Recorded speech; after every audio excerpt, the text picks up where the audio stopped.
What's going on, guys? This is Deboki here once again. Just kidding. This is Maple Bench, and this is the Bad Binch Blogs. Blogs? Nah, Bad Binch Blogs, BBB. So I have an idea. I've been using this Dominator pendant, 21 stars, 72 luck, 6% all stat flame, which is really good. But the potential has Meso obtained and 1 line of luck.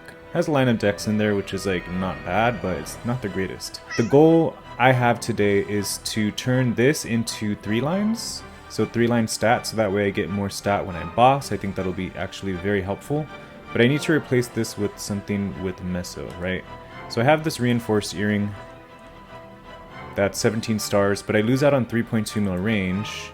Even if I replace 1 pendant with a 22 star superior, I think I end up with a range loss. And so I think what the goal is going to be is that I'm going to try to wear 3 set reinforced with 3 set superior. I think that'll actually make me stronger for bossing, and then I can eliminate this pendant to use this for mobbing. No, opposite. My mind gets discombobulated sometimes. Then that means I can wear 3 set superior and 3 set reinforced if I just replace this Dominator pendant with the reinforced. So I'm gonna make a new Meso thing today. Reinforced pendant, let's get one of these. We're gonna cube it, 17 star it, and maybe Star Force this too. Go past 17 on this, so that way it can be a little bit stronger for mobbing. This is just a little experiment. Once I get the pendant done and the earring maybe a little bit higher Star Force level, then I'll go ahead and cube the Dominator pendant to 3 line luck. Nice. So this has been my lucky spot lately. Nice. Channel 17 Hotel Arcus in between these 2 NPCs. I've been getting lucky here. I 22 starred an Endless Terror, which is crazy, on my Kana, which was just the biggest gain that my Kana can get. So I'm really happy about that. Anyways, I just got 8.9 bill from the storage. I'm gonna go ahead and 17 star this bad boy.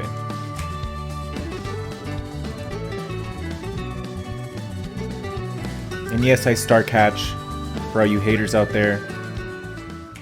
So I don't know if you guys heard or keep up with the new KMS news that comes out, but basically they're revamping the way 10 to 15 stars works with Star Force. So what's going to happen in the future is that when you're doing Star Force from 10 to 15, there's no longer a chance that it'll go down. It's just like a straight shot up. And so they're increasing the cost from 10 to 15, but the way they reworked it makes it so that way your average cost is a little bit more consistent. So see how it just went down to 13 stars? No more of that in like 6 months. That's gonna be crazy. Okay, getting to 15 stars took like a little over 200 mil. That's not bad. Not bad at all. So next what I gotta do is cube this for Meso obtained, or we can go and get to 17 star. I think we're gonna go get to 17 star. Hopefully it doesn't cost too much Meso. And now that Star Force costs are so cheap, ever since they revamped the Star Force costs, I really don't mind going and off eventing, especially when Meso is like pretty obtainable these days. Okay, so we got this to 17 star. We'll go ahead and just cube this now to legendary, hopefully. It's not DMT, but we got a lot of cubes. Reworking my gear a little bit. It's not necessarily like the biggest upgrade you can think of when you're thinking about overhauling your character, but it's something. And I feel like spending, so like why not just spend on random stuff, which is just gonna make me feel good in the short term. Yay! Short term dopamine. Okay, so that went to unique very quickly with those weekly bossing cubes. Nice. And it's 3 line. Now we just gotta worry about getting it to legendary, which I hope doesn't take too long. Lately I've been having pretty bad luck with the tiering up off events. Like that DMT does sound very enticing, but I don't think I signed up for a slot. And I don't know if I can sign up for a slot anymore anyways, so we'll see what happens. But this is our lucky spot. Channel 17, Hotel Arcus. So we have to hit, right? We have to hit. What? 3-line luck? Lamau. I don't even know why I kept that. It's not like I'm settling on unique.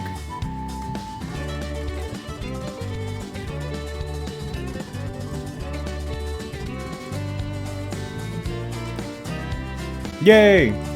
Not sure how much that costs, but we'll take it. And I guess I'll roll with the black cubes. Just cause maybe I'll get like a double line of Meso and that'll be a really crazy gain actually.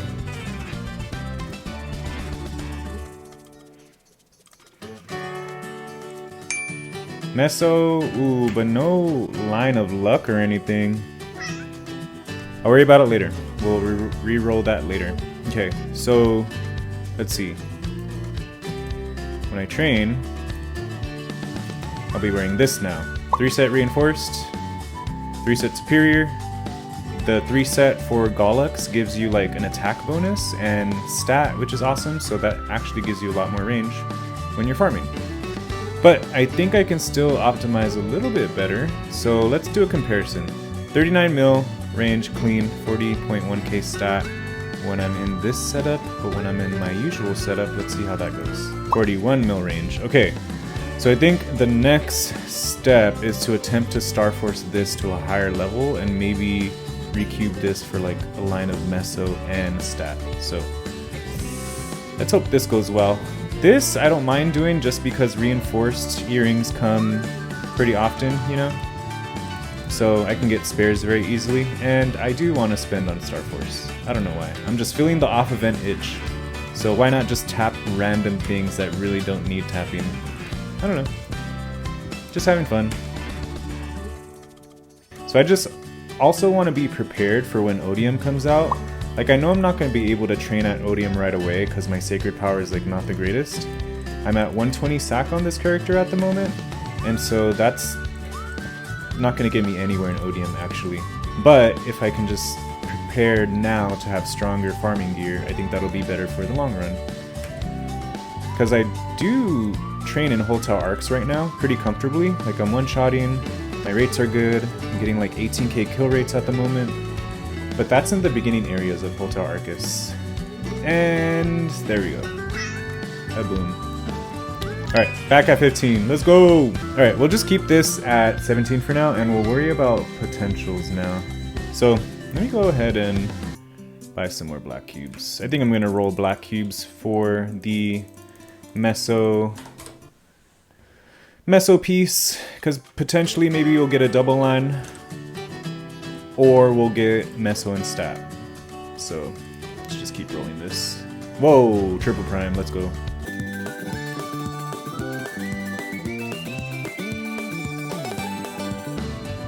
Meso and all-stat, wow. All-stat on the bottom line, crazy. Or no, Meso on the bottom line. That's actually kind of crazy. Alright, so let's wear this, our sup, and then our reinforce. And what's our range now? 39 mil.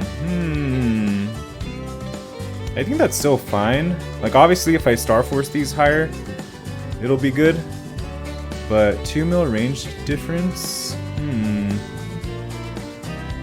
This will give me more range for bossing though if I 3-line it, so that's the plus side, you know? So yeah, I think we just tap. Tap for more attack power. What could go wrong? Okay, what's our range now? 39.8, okay, not bad, not bad. Oh, come on. Oh my god, what's our range now? Oh, 40 mil range! Okay, if I hit this, it's a W. Oh, come on! Come on! I caught the fast star catch for you, and you give me nothing? Oh! Oh! This game does not value skill. Look at my Meso just go down the tube. I had 8.9 bill. Where did it all go? All because I'm trying to min-max some small, stupid farming crap. Yeah, I'm having fun. It's all for fun. Psh. Look at me now, in the trenches. Can't even hit a star catch. This is the face. of a person who has a problem with auto-venting. You start once and you can't stop. You get hooked. Please use events wisely, my folks. Don't be like me. Cause look at, just threw 8 bill down the drain.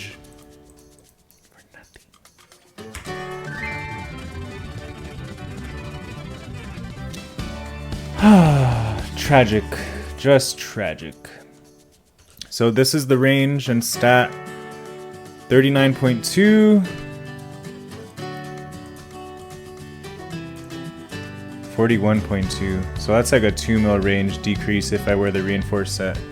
But you know what? It's a work in progress, a future project that we are going to continue working on, and this is all for the goal of making this a potential 3-line.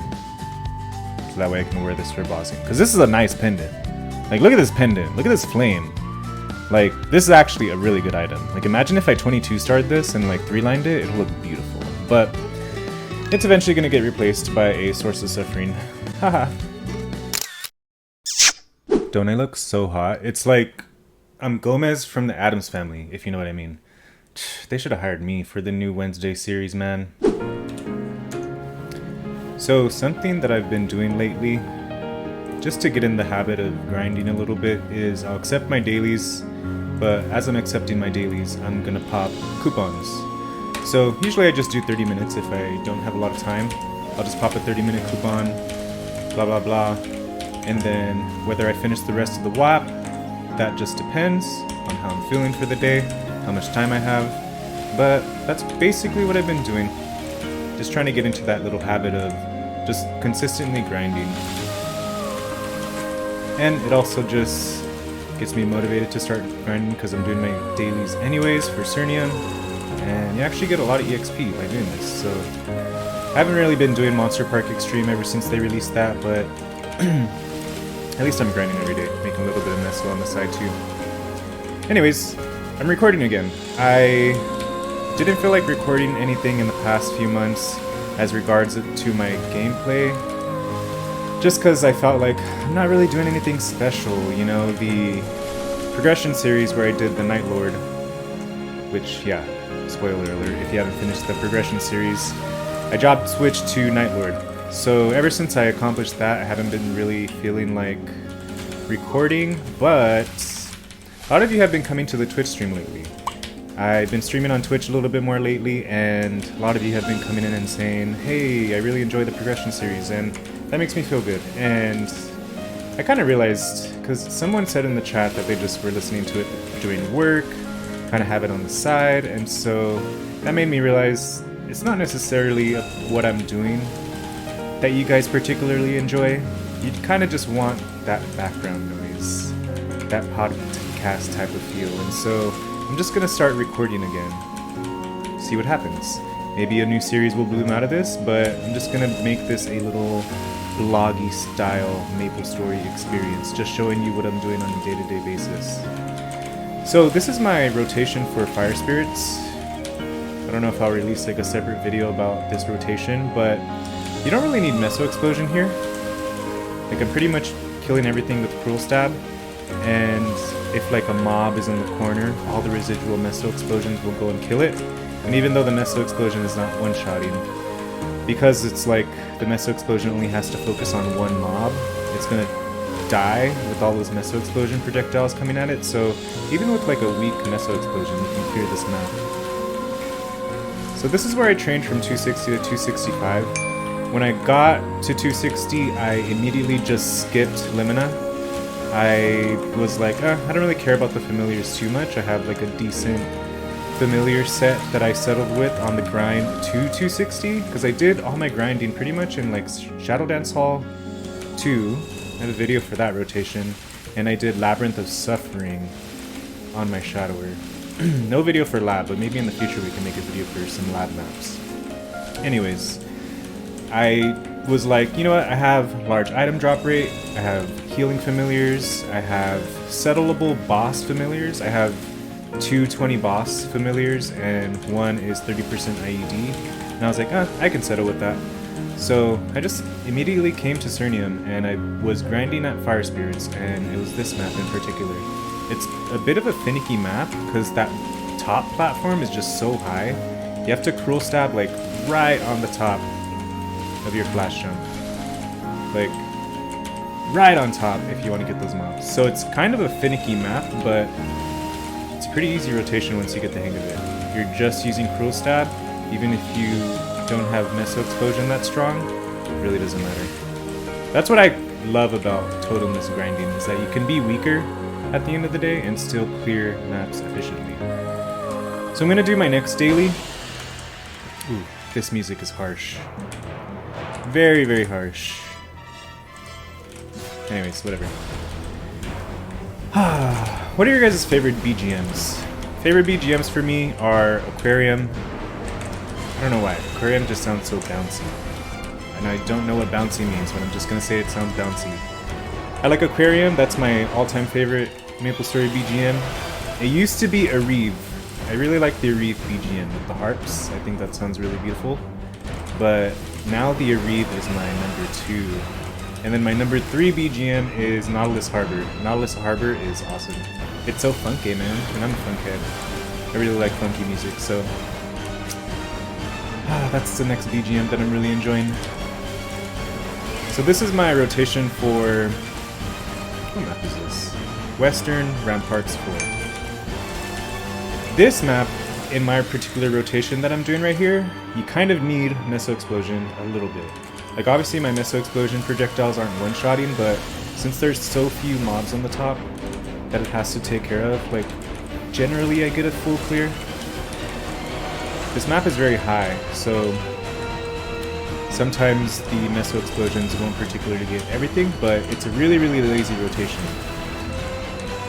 Because the entire time you're just using cruel stab left and right, left and right, left and right. That Fire Spirits map that I just showed you, that's a little bit sweaty, especially when you're trying to learn it. When I was trying to learn that map, I got so frustrated. I was looking at like Korean rotations of the map, and I was like thinking about like, man, I wish the server lag was just a little bit more, so that way I had a little bit more time to rotate the map. But yeah, that map is really, really big. But this one, I'm just cruising left to right. So for loot rotation, I play Shadow Veil there, and Shadow Veil covers 2 spawn waves because it lasts 12 seconds, right? And then I use Trick Blade right there.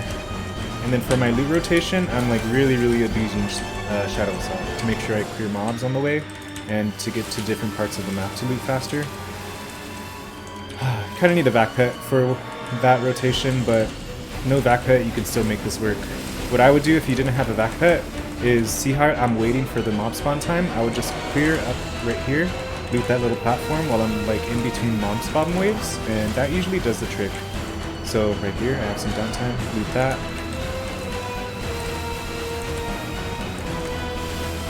And here, I guess you can loot that middle plat when you're doing your full loot rotation. But you can kind of loot in between spawn waves when you're training off totem.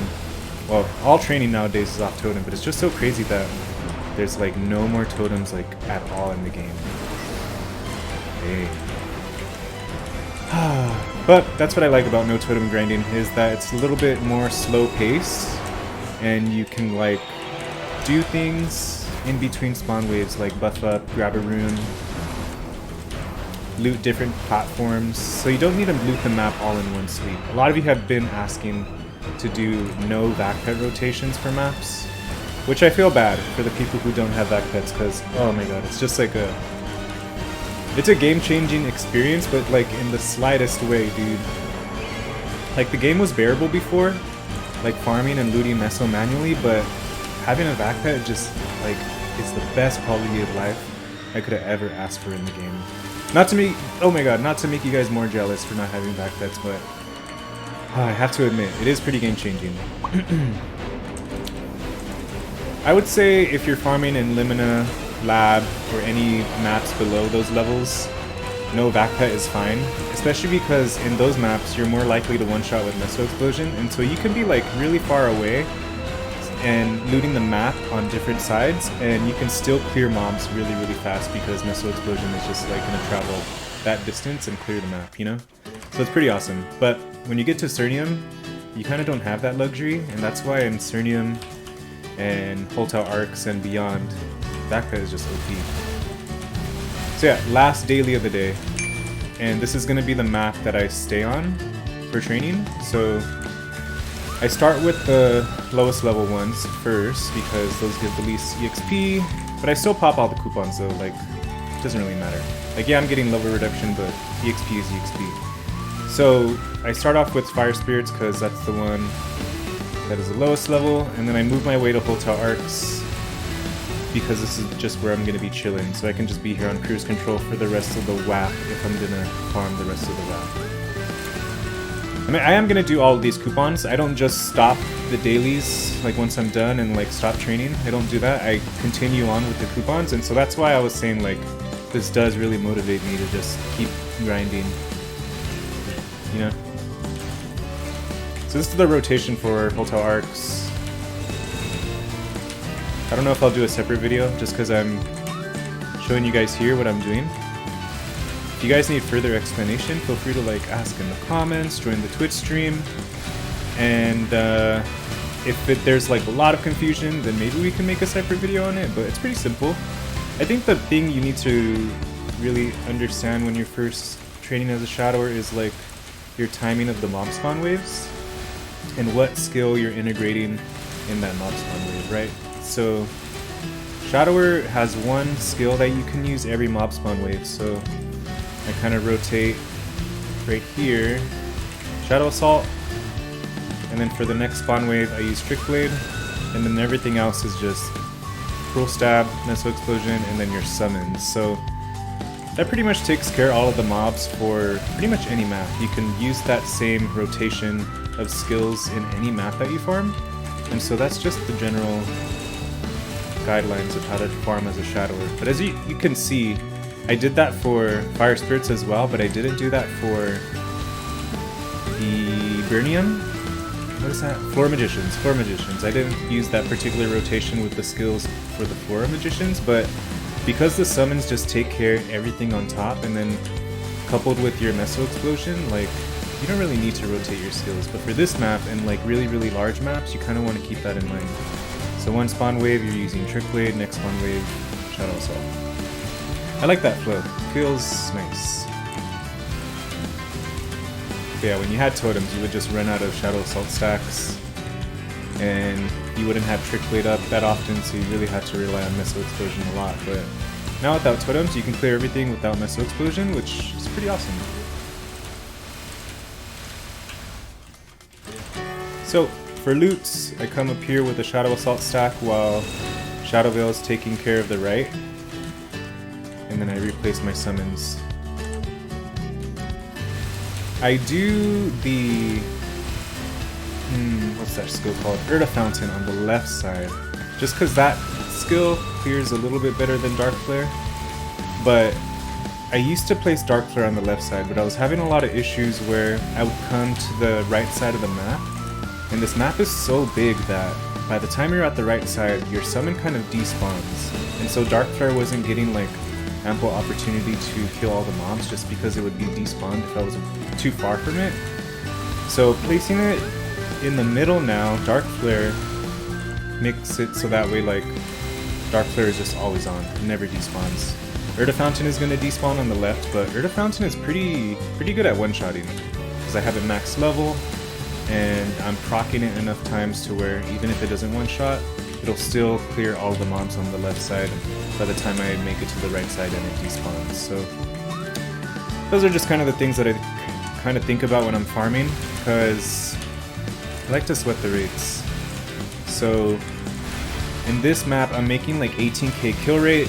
You can make 18k kill rate at that Fire Spirit maps too, but you can't really get 18k kill rate too easily at the Cernium map, just because that has like one less mob spawn, but the rates are still good, like 17k plus. So the daily is done, and it's been almost 15 minutes on the coupons. Not too bad.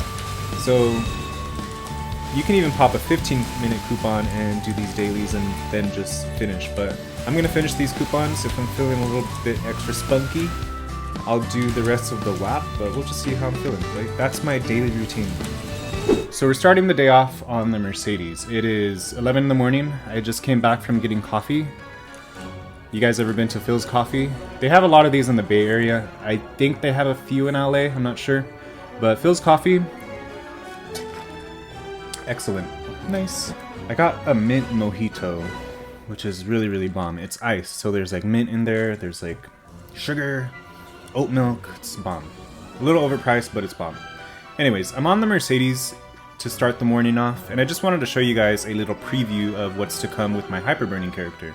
So currently it is January 7th, and we have one more month of Hyperburn about. And a lot of people that I know have finished their Hyperburn, but I haven't even started. The only thing I've started is preparing the Meso and Drop Gear.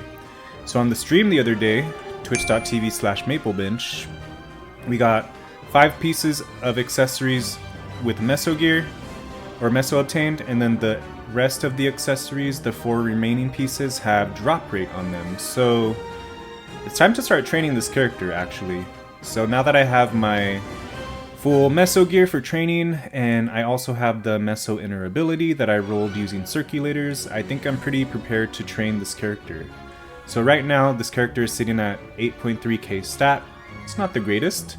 It can really, really easily go up if I just cubed for some potentials and Starforced a little bit. But this character has 15-star CRAs.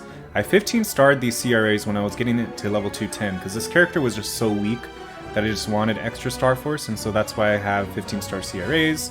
I have some decent Absolab gears, and I have Legendary Secondary and Legendary Emblem, but the weapon is a fake Absolab, and so there are a lot of gains that I can make on this character, especially if I get a carry for like Lucid or Will in the future. But let me show you the nodes as well. So the node stones, I actually went out, I went all out on the node stones. I had about 10k plus in my storage. Now I'm down to like 6.8k node stones in the storage after maxing these out. But I maxed everything, like Holy Symbol, my boost nodes for training and bossing. I have Urda Shower maxed out, Blink maxed out, and all of the 5th job skills that Mercedes needs to be maxed out, I maxed them out. The only thing I didn't max out was Bind. I just leveled it up as much as I can based on what I got. But yeah, Mercedes, boost nodes, and skill nodes are all maxed, and the reason I did that is because I don't make boss meals that often. I have my Kana, my level 280 Liberated Kana, and I have my Shadower, my level 276 Shadower. Those are my 2 mains on the account, and then I have 2 boss meals, which is the Night Lord that you guys saw on the Progression series, and my Arc, which I don't really showcase a lot on the YouTube channel, but we do some boss meal streams on the Twitch stream, twitch.tv/MapleBinch, where I do some Arc bossing. So that's 4 characters that I do bossing on for this account, and so that does not bring me a lot of income as opposed to a lot of other players who have like maybe 12 or 10 bossing meals. Kind of depends, but there are people with a lot of bossing meals and they cap their crystals every week. But as you can see, I haven't even started bossing this week, so I never really cap my crystals ever. So the goal with this Hyperburn character is, since I have max boost nodes, max skill nodes, and this character is going to be getting to level 250, I want to fund this character a little bit more than the average boss meal, so that way I can do bosses such as Hard Lotus, because I think Hard Lotus is a very doable boss. Hard Damien, I think that's a very doable boss as well, especially for a burst class. I think, you know, these bosses just become much easier. And yeah, Mercedes is a difficult character to play, but you can also just burst and hide. Like a scared little Night Lord. But anyways, that's the goal for this character. Hope to take it a little bit further, so I'll be doing some Mercedes training on stream once I get the hang of the grinding style. So make sure to check out the Twitch stream. When I upload this video, I'll actually be live, so maybe I'll see you in the chat room. But if not, I hope you enjoyed the video, and I hope you enjoyed this sort of like vloggy style content. Let me know what you guys think about it. Since it is vloggy and I'm going through pretty much anything that I want in my account, I have a bunch of characters that I can showcase on this series, like my Kana. Maybe we can do an episode for the Kana. I have my Shadower, my Night Lord, my Arc, and a bunch of characters on this account. So just let me know what types of questions, what types of content that you guys are interested, so that way I can make more videos for you in the future. Anyways, take care. See you in the Twitch stream, or see you in the comment section. Peace out, guys. Have a good one.